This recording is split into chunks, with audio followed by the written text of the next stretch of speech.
fiscal year. What exactly does that mean? It means that we can't operate for the next 5 months. It also means that the president holds the reins of this government, since Congress can't pay its bills. Kind of the old golden rule, isn't it, Senator? Pardon me. He who holds the gold makes the rules. Well, the president may think so, but I'm about to show him he's dead wrong. I believe there are enough votes in the Congress to bring him to trial. His actions are clearly unconstitutional. In his earpiece, the commentator heard his director comment, "Keep it up. This is the best stuff since the Whitewater investigation.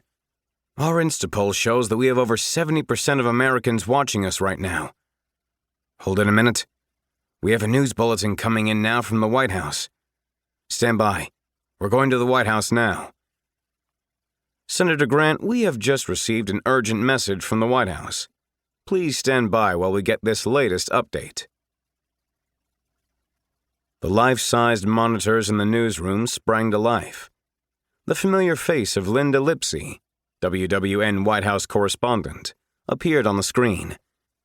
"I'm standing in the press room of the White House now, where the president will be addressing the nation in just a moment," she reported. Even as she spoke, the door adjoining the press room and the Oval Office opened, and President Hunt strode through, flanked by Secret Service agents. The room, which had housed so many past briefings with other presidents, seemed to take on a life of its own with news people and their crews pushing and shoving one another for the best positions. President Hunt was dressed in his usual gray pinstriped Shap Brothers suit. His black hair, with only the hint of silver around the temples, gave him the appearance of a Hollywood-cast politician. A hush came over the room as the president stepped to the podium with the familiar presidential seal emblazoned on it. Cal Rutland, the president's ever-present aide, took his place behind and a little to the left side of the podium. And as he did, Linda hid an involuntary shudder. She had covered 3 presidents for the network, and had always worked well with their press contacts. But Rutland was somehow different. His cold, dead eyes were shadows of evil with no sign of life in them.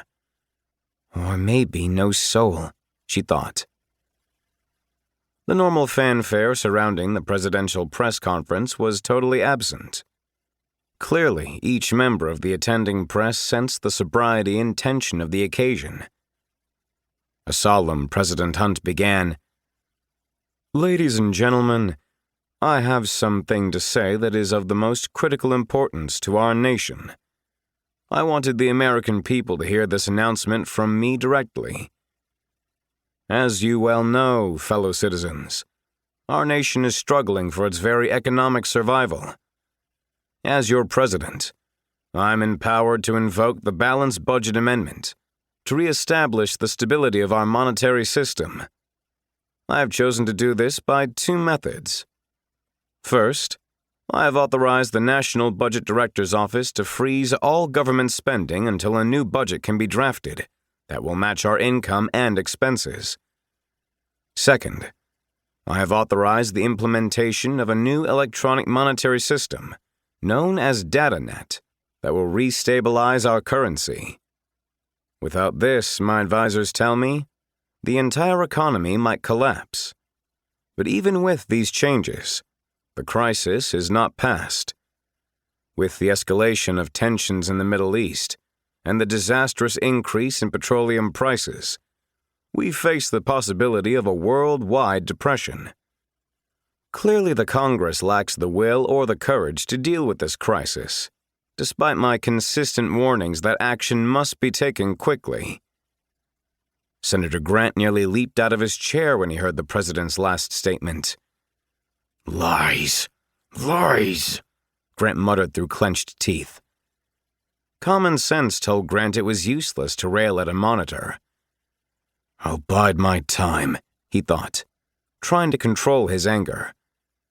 "As minority leader, the networks will want my rebuttal."